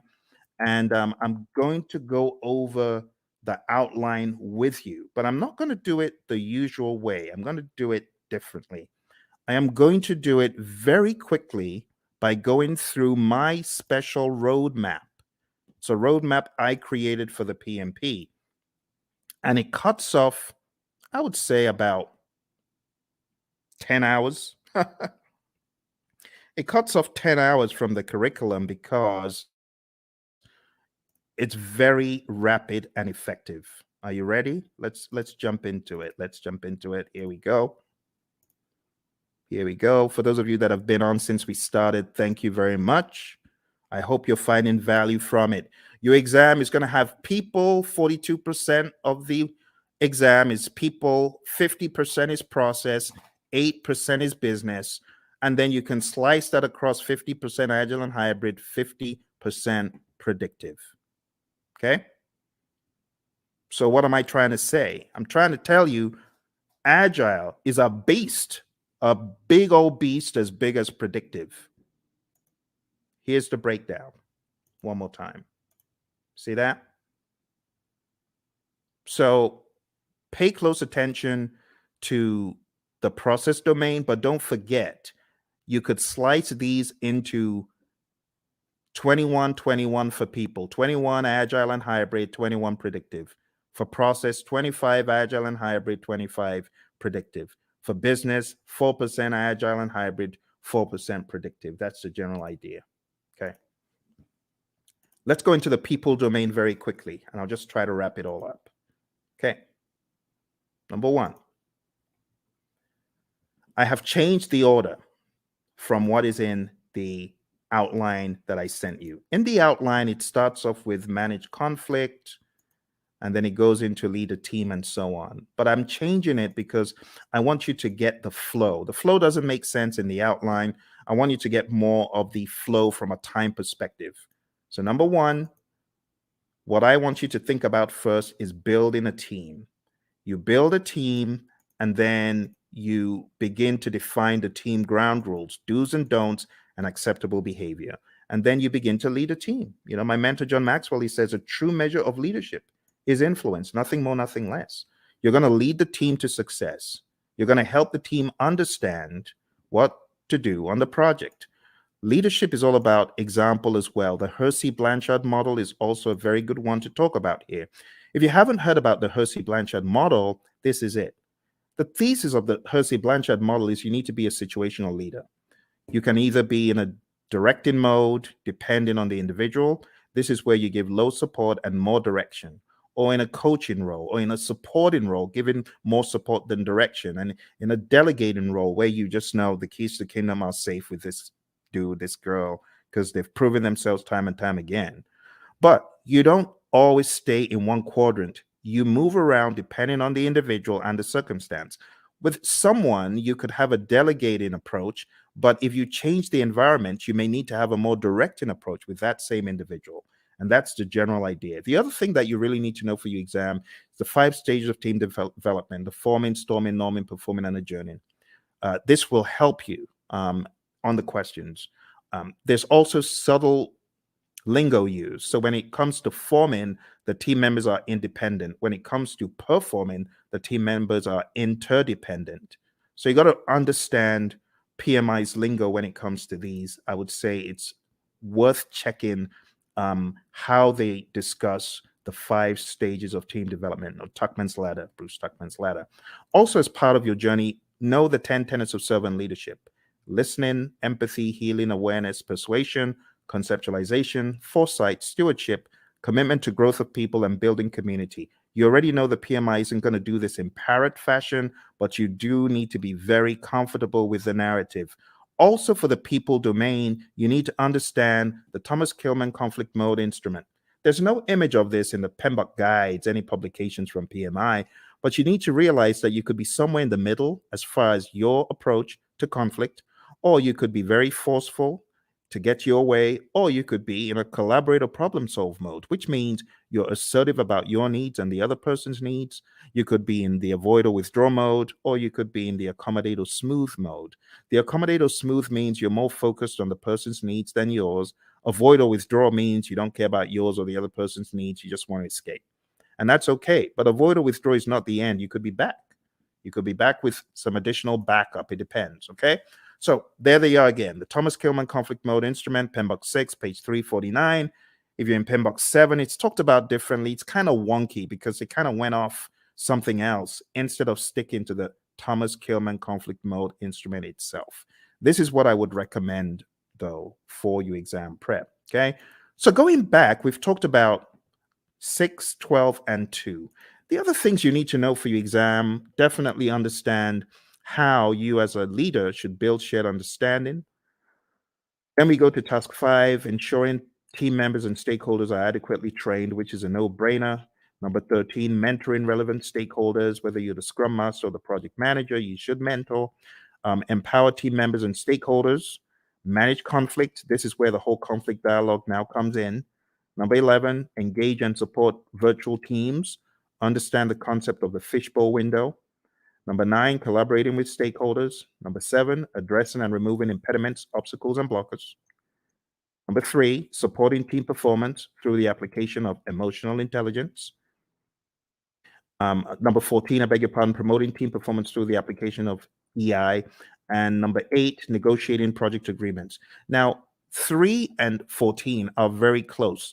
Supporting team performance and promoting team performance, they're very similar. Supporting the team means you're there for them, you big them up in a meeting, you don't throw them under the bus. Promoting team performance through the application of EI is different. This means you are emotionally intelligent. Emotional intelligence means you're able to control your emotions, bridle your emotions, and you're also able to influence the emotions of others. And that's the people domain very succinctly. Okay. As easy as ABC. But don't forget, in the document I sent you, every one of these is broken down into smaller enablers. I would recommend going through the PDF that I put in the chat. That will help get you to excellence in this. Okay? Let's move on to the process domain. Before we get to the process domain, I really want to accentuate a couple of tools. Okay? The stakeholder power interest grid is big. Make sure you understand that before your exam. You could have the power interest grid, the influence impact grid, and other allotropes of it. And understand the planned stakeholder engagement process. This is where we have our stakeholder engagement assessment matrix. I call it the SEAM. This is where you have your current state of the stakeholder, and that is your desired state. They're currently unaware. You want them to be supportive. The question for your team then becomes, how do I get Bob from an unaware stakeholder to supportive? What are the actions that we need, right? And those are the actions that you got to discuss. So this is a great conversation piece for the real world as well, okay? In the task of collaborating with stakeholders, in which process do you build trust and gain support from stakeholders? What do you think? A, B, C, or D? All right. I'll go quick. So the answer to this, my friends, is where you are communicating with the stakeholders and working with them. And therefore, the best answer is manage stakeholder engagement. You won't get questions like that on the exam because those are very prescriptive to process name, but still you could get the process names expanded upon and camouflaged. So you do need to know what you're doing in each process. Here's another one. On your agile project, when facilitating a meeting with stakeholders, it is critical to do what? Is it hold the meeting in person? Is it develop and distribute an agenda prior to the meeting? Is it bring snacks? Or is it use technology to record the meeting so you can reference as needed? What do you think? Which one is more agile than the others? Which one makes sense? Okay, so which one is critical? In which one would the meeting sink if you didn't do it? Think about it. It's like a trick question. But you're not required to hold meetings in person in the world of Agile. You don't have to bring snacks and you don't have to record, but it would make sense. For example, if you're holding a retrospective, it would make sense for you to have an agenda and for you to share that. Okay. So this is an example of how, oh, looks a little bit difficult. Am I in the world of predictive? Or mine, it sounds a little bit predictive in the answers, but it says agile. So you got to be ready to face things like that. All right, let's move into the next domain, which is process. Okay. As usual, we have our roadmap, and these are the things we've just talked about. So I'll be very quick. Number one is actually task 13. So this is where you determine the appropriate methodology, the methods, the practices. Are we going to be agile, predictive, or something else? Then you got to establish a project governance structure for rules and regulations and how things work. And then number 9 is pretty much integration. You got to integrate project planning activities. Number 17 is plan and manage project or phase closure, pretty much close project or phase, which we've already looked at today. Number 8, plan and manage scope. Number 6, plan and manage schedule. Number 5, plan and manage budget and resources. So at a high level, number 8 is really scope management that we looked at. Number 6 is schedule management. And number 5 is budget and resources. I'm sorry, it's a little bit obscured because of the color on the screen. Number 7, plan and manage quality of products or deliverables. That's quality as a knowledge area. And all of these also double in the world of agile. Don't forget. Number 3, assess and manage risks. We've taken a look at that. Number 12, procurement management, pretty much.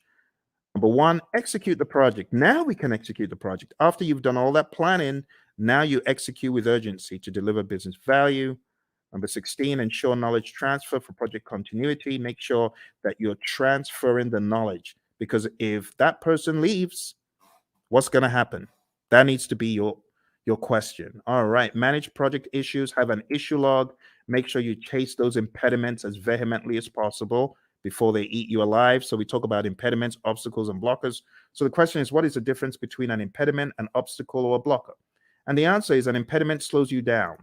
An obstacle is in the way. Now you can go around it, you can go over it, but when it comes to a blocker, you're stuck in your tracks. You're stopped. That's really bad. They're all bad, but blockers are the worst because they just stop you in your tracks. You can't move. When we talk about managing project issues in the world of predictive, all of those things are in your issue log. You got to go after them. Manage project changes just means manage changes using your change management plan. Your configuration management plan must also be considered. This is manage project artifacts. 3 artifacts in Agile. Who remembers?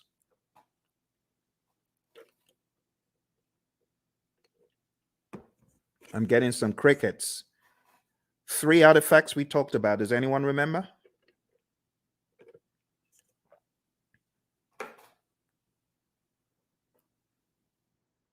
Hello? Everyone's quiet. Okay, I don't bite. All right, so the artifacts I was looking for from the world of Agile is your product backlog, your sprint backlog, and your increment or PSI. In the world of predictive, I was expecting the baselines and the plans pretty much. They're possible artifacts. We could also say our burn charts are artifacts from the world of Agile and things such as that. There are other things we could include. All right, managed communications is the next one. Pretty much managed communications, the communication knowledge area, and then engage stakeholders pretty much the stakeholder management knowledge area that we've taken a look at. Okay. Don't forget, there's some really important stuff in the Agile Practice Guide as far as the incremental agile predictive iterative mantra, knowing when one is better than the other. So if there's a low degree of change, but there's a high frequency of delivery, it's incremental, stuff like that. This image is going to help you master.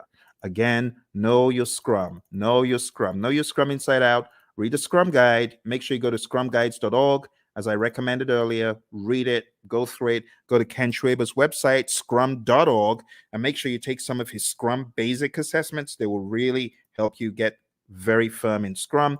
And don't forget the PMI's Agile Practice Guide, page 18, table 3-1. This is a table that you do, in my mind, absolutely need to know before your exam.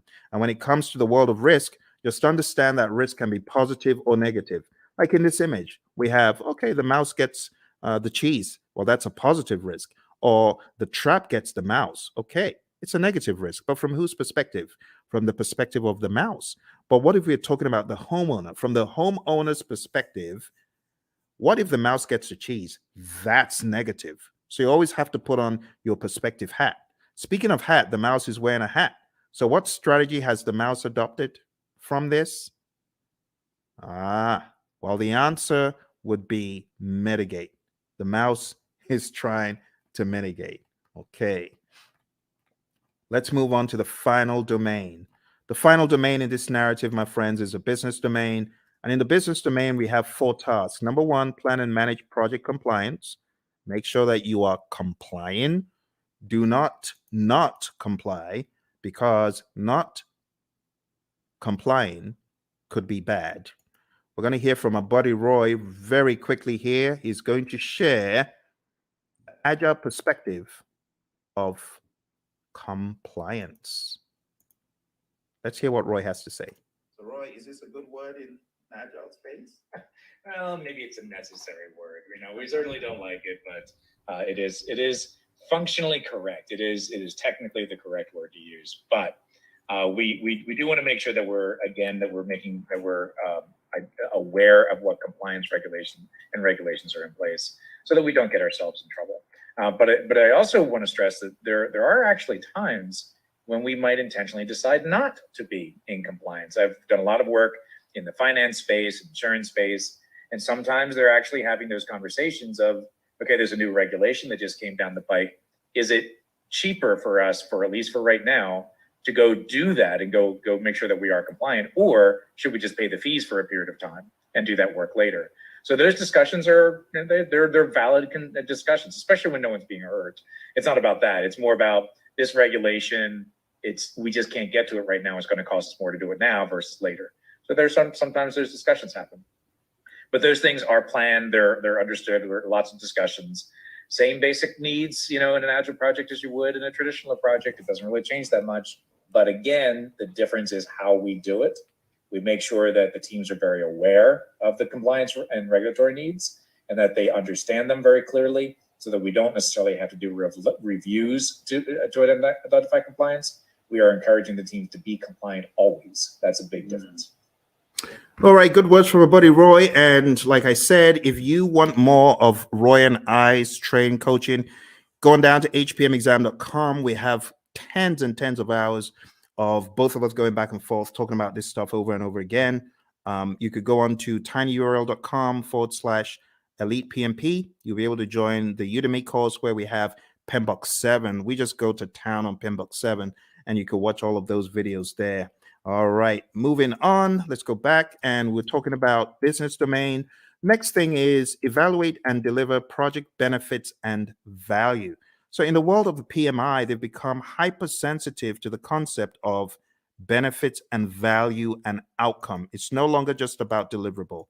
Moving on to task 3, evaluate and address the external business environment changes for impact on scope. This is what a good product owner should be doing. A good product owner should always be scanning the boundaries and saying, what has changed in the environment? How does that affect our project? That needs to be the question. All right. as usual, I want to hear from my buddy Roy about environmental impacts. He always has such great wisdom to share. So let's listen to what my buddy Roy has to share. I hope the sound is coming across properly. It's a little bit different from Zoom's, this mechanism I'm using. So do let me know if you're able to hear the sound of Roy's voice. Let's listen. I'm glad to talk about the backlog. That's a very positive change. Obviously, observing and monitoring and all that sort of thing is really not that much different than you would do. That's a business thing. Your product management community, if you have one, they would be doing these sorts of things. And that part doesn't change. The part that does change, though, is that we're able to make those changes a lot faster.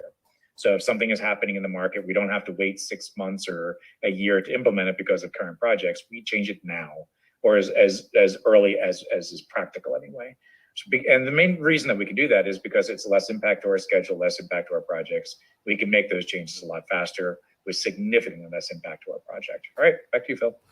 All right, awesome stuff from our buddy Roy. So now you understand the concept of the environmental changes and their impact on scope. We've got one more, and we're going to be done for the night. We're going to be done. So here's your last chance. Type in any questions you have. I'm sorry if you are typing in questions and I'm not seeing them. This is a different platform, so even though it's live, I am unable to see if you have chatted in anything. It's not coming through. You might want to go to LinkedIn and try, because a few moments ago, Lawan was chatting in and it did work for her on LinkedIn. So if you're typing in and it's not working, I am sorry. All right, let's go on to the final one, and it's support organizational change. And you as a project manager, this is your job. Your job is to support organizational change. If the organization is going through change, you got to be a champion for it. You got to make sense making sessions. You got to help the organization, right, in their sense making sessions. You need to spearhead and lead the charge. As it says here in what we have in 3.4, it says assess the organizational culture. That's number one. Number two, evaluate the impact of the organizational change to your project. And finally, evaluate the impact of the project to the organization. And then you got to determine required actions either way. That's the general idea. We're going to hear from our buddy Roy, and then we're going to wrap this up. So our buddy Roy is going to talk about organizational change from the world of Agile. Let's hear from Roy. So Roy, how do we think about supporting organizational change from this perspective? Yeah, this is huge in the Agile space. And the main reason is to enable Agile to work properly, you need to change the organizational culture. It has to happen. To support things like, experimentation and the ability to fail and removing impediments as quickly as possible. All of these things may be contrary to the way that your organization is set up and contrary to the culture. So as project managers, as scrum masters, you need to be evangelists and champions of the process and encourage that change by educating your leaders, educating your business partners, your stakeholders, making sure they really understand what this is all about. Organizational change, let's say this, the biggest barrier to Agile adoption is organizational culture. So if you're looking for one thing that's going to be your biggest problem, it's the organization itself, the culture of the organization. So you need to pay particular attention to that, because you're going to see behaviors that are more traditional in an Agile environment. But in an Agile environment, those traditional behaviors don't work, right? If you're expecting to see things the same way, do things the same way, and just do Agile, you will fail. It will not go well for you. You may get some benefits, but eventually you're going to start seeing where the organization is going to get in the way, and you will start very quickly falling back into traditional approaches because this Agile thing doesn't work here, right?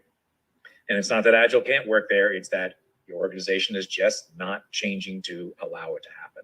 All right, Phil, back to you. Awesome stuff as always from my buddy Roy, my Agile coach. Thank you, Roy. And with that, my friends, we are done. Or are we? There's one little piece left that I like to throw in at the end, just to help you see how far we have come. Because when I tell you we've climbed 1,000 mountains, you better believe it. We've climbed so many mountains that you won't even believe. When you see the roadmap of everything we've done tonight, you won't believe how much we've done. We've done a boatload of stuff. We've done so much stuff. It could actually be a little bit mind-boggling to you. So what I like to do at this point, I like to show like a roadmap of all the intricacies of the PMP exam. So let me just go over them one by one. First of all, we've talked about the world of predictive. We've talked about the world of agile. We've talked about the people, process, and business domains. We've talked about Scrum. We've talked about Kanban. We've talked about the Agile Manifesto, talked about the Agile Manifesto values and principles. And then I've shown you PMBOK 7. I've shown you PMBOK 6. I've shown you the 12 principles and the 8 domains. Wow. My goodness. Okay, let's put it all into perspective. I'm going to show you one more image to bring it home. This is going to be the coup de grace. It's going to help you see everything in one place. Okay. But are you ready? I hope you are. This is going to go pretty deep. Let's take a look.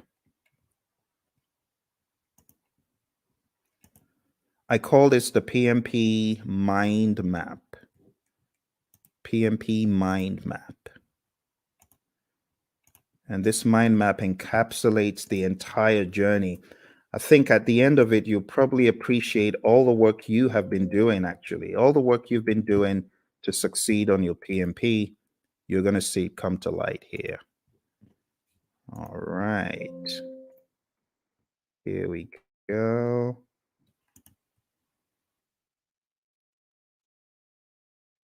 PMP mind map.